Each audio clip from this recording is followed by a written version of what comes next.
Dieu de tous les jours, Marc Thomas, bonjour à toutes et à tous. En ce temps de l'Avent, je voudrais vous parler aujourd'hui de Marie et Joseph et j'ai intitulé cette émission « À bras le corps ».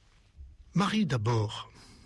L'ange Gabriel fut envoyé par Dieu dans une ville de Galilée appelée Nazareth à une jeune fille accordée en mariage à un homme de la maison de David appelé Joseph.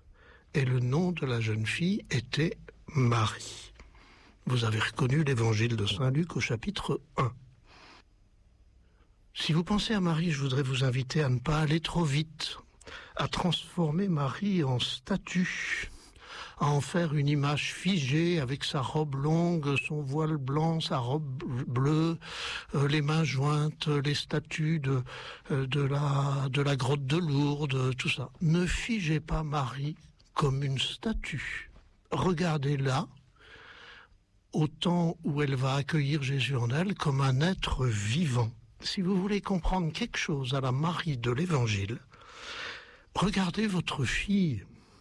Regardez ces jeunes femmes d'aujourd'hui, regardez surtout celles qui cherchent à vivre aujourd'hui dans la simplicité et l'authenticité, et admirez leur beauté. Car Marie, la Marie de l'Évangile, est une très jeune femme amoureuse, semblable à tant d'autres jeunes filles de Nazareth. Elle aime Joseph et projette avec lui une vie commune, des enfants, un avenir, comme tant de jeunes filles de notre monde. Ainsi est Marie. Marie est aussi croyante. Elle croit que Dieu parle à son peuple. Elle sait que Dieu a parlé à Moïse et à tous les prophètes, qu'il les a envoyés pour être ses porte-paroles. Marie, elle est comme vous et moi, plus petite et plus humble encore que vous et moi. Jamais elle n'aurait imaginé que Dieu vienne chez elle pour lui parler, et plus encore, pour faire d'elle, au sens propre, sa porte-parole. Et pourtant, c'est ce qui se passe. Quelle nouvelle étonnante! En effet, Dieu parle. Mais que dit-il à Marie? Lui dit-il « Je vous salue Marie, pleine de grâce, le Seigneur est avec vous ». Non. Dieu n'est pas en train de faire sa prière, ou plutôt si, mais une vraie prière, une déclaration d'amour. « Réjouis-toi Marie, favorisée de Dieu, le Seigneur est avec toi ». Autrement dit, Marie, je t'aime. Dans la rencontre de l'ange qui signifie l'envoyé, dans la rencontre de l'ange avec Marie, Dieu va célébrer ses noces avec l'humanité. C'est le début de l'alliance nouvelle et éternelle. Qui donc est Dieu pour nous aimer ainsi? Écoutons ce bref chant. Qui donc est Dieu pour nous donner son Fils, né de la femme? Qui donc est Dieu pour nous aimer ainsi? Qui donc est Dieu qui veut à tous ses fils donner sa mère? Qui donc est Dieu pour nous aimer ainsi? Disponible, Marie est à l'écoute. Elle a ouvert sa porte à l'ange, et voilà que Dieu la prend à bras le corps. J'oserais même dire que Dieu la travaille au corps, car la parole de Dieu prend corps dans le corps de Marie et change son destin. L'Esprit Saint viendra sur toi, et la puissance du Très-Haut te prendra sous son ombre. Non seulement Dieu parle à Marie pour lui dire « je t'aime », et il y a de quoi être bouleversé, mais il envahit son être de femme. Elle va devenir, comme je le disais, au sens propre, porte-parole de Dieu. Elle porte le Verbe de Dieu, comme personne d'autre avant elle, et bien plus que tous les prophètes. un ventre de femme va porter le Verbe éternel. Et le Verbe s'est fait chair, dira saint Jean. Dieu a envoyé son Fils, il est né d'une femme, dira Paul aux Galates, chapitre 4, verset 4. Et nous disons avec l'Église, il a pris chair de la Vierge Marie. N'enlevez rien à cela, c'est pas parce que c'est Jésus le Fils de Dieu. Il a pris chair dans le ventre d'une femme, comme tout bébé prend chair dans le ventre de toute femme. Quelle nouvelle incroyable, Dieu au ventre d'une jeune femme. D'ailleurs, Marie en est toute retournée. Elle n'y comprend plus rien. L'Évangile nous dit, toujours saint Luc, à cette parole, elle fut toute bouleversée et elle se demandait ce que pouvait signifier cette salutation. Elle ose seulement une question, mais comment cela va-t-il se faire puisque je suis vierge ? Face à l'imprévu qui surgit dans sa vie, Marie réagit comme chacun de nous, retournée, n'y comprenant plus rien, elle éprouve la peur, la panique peut-être, et le désir de fuir. Comme nous, Marie est bouleversée, elle est sans dessus-dessous. Ainsi commence le vrai retournement, la vraie conversion. Comme nous, Marie ne comprend pas ce qui lui arrive. Ainsi commence la vraie confiance.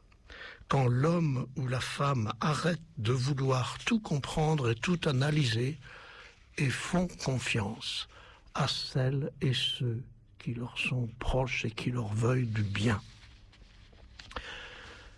Marie nous indique un chemin au cœur de sa peur et de sa déroute, de son changement de route. Elle entend encore le Dieu auquel elle croit depuis longtemps lui dire « Réjouis-toi, ne crains pas, l'Esprit viendra sur toi ». En est-il de même pour nous quand survient l'imprévu qui nous panique ? Quand nous nous crispons parce que nous ne comprenons plus rien dans la vie ? Pouvons-nous aussi entendre cela ?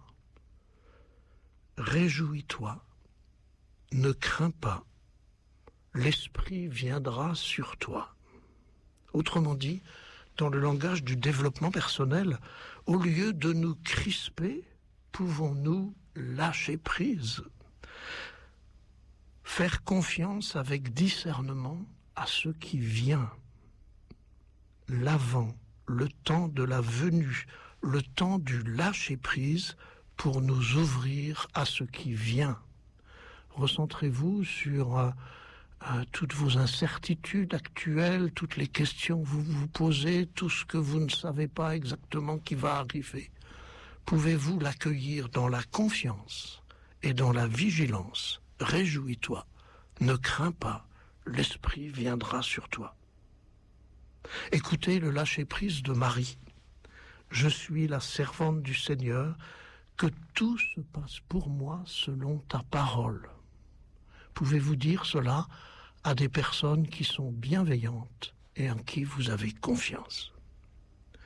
Pouvez-vous dire cela au Dieu auquel vous croyez et en qui vous avez confiance ? Que se serait-il passé si Marie avait cédé à la panique et s'était enfuie ? L'ange aurait probablement agi comme Jésus l'a fait avec le jeune homme riche, ou comme le père de la parabole avec son fils prodigue. Il l'aurait laissé aller. Mais Marie récolte déjà les fruits de sa confiance et de sa foi. Depuis toujours, elle tentait d'accueillir la parole. Cette parole de Dieu devient aujourd'hui plus forte que sa peur. Sa foi convertit sa peur en confiance. L'amour de Dieu et la confiance de Marie font une alliance, et le Verbe se fait chair. Dieu créateur devient embryon et fœtus au ventre d'une femme. Dieu est humain, Dieu est charnel. Et l'homme qui va naître de ce ventre maternel dira un jour avec toute l'épaisseur de son humanité, qui m'a vu, qui a vu tout cela, a vu le Père. C'est en ce Dieu-là que nous croyons, et non à un Dieu éthéré dans un ciel inaccessible. Et Joseph, dans tout ça, mettez-vous à la place de Joseph. Catastrophe dans la vie d'un jeune couple. À peine promis l'un à l'autre, elle tombe enceinte, et son fiancé sait que cet enfant ne vient pas de lui. Un amour trahi, un homme trompé, un univers qui s'écroule, l'avenir défiguré. Il n'a plus qu'à la renvoyer avec pertes et fracas, à sombrer dans la colère ou l'infinie tristesse. Aigri pour longtemps, il passera sa vie à la dénoncer ou à se venger d'elle. Combien d'entre nous auraient réagi ainsi? Mais voici ce que dit l'Évangile. Matthieu 1, 19. Joseph, son époux, était un homme juste et ne voulait pas la dénoncer publiquement. Il décida de la renvoyer en secret. C'est tout le drame de Joseph qui se dit dans ses paroles. Alors qu'est-ce qu'un homme juste? Regardez Joseph, il renonce à la dénoncer, il renonce à l'accuser, il renonce à l'excuser. Il choisit de plonger au plus profond de lui et de sa blessure, en cette nuit profonde où plus rien ne s'explique et ne se justifie, dans ce dénuement qui laisse les mains vides et le cœur en attente. Nous avons tous vécu des moments comme ça. Et tout au fond de cette blessure accueillie et écoutée, Joseph lâche prise lui aussi, et il entend ceci au fond de sa blessure. Joseph, fils de David, ne crains pas de prendre chez toi Marie, ton épouse, puisque l'enfant qui est engendré en elle vient de l'Esprit Saint. Cette vie que porte sa bien-aimée ne vient pas du viol d'un rival. C'est un don gratuit et surprenant comme toute vie.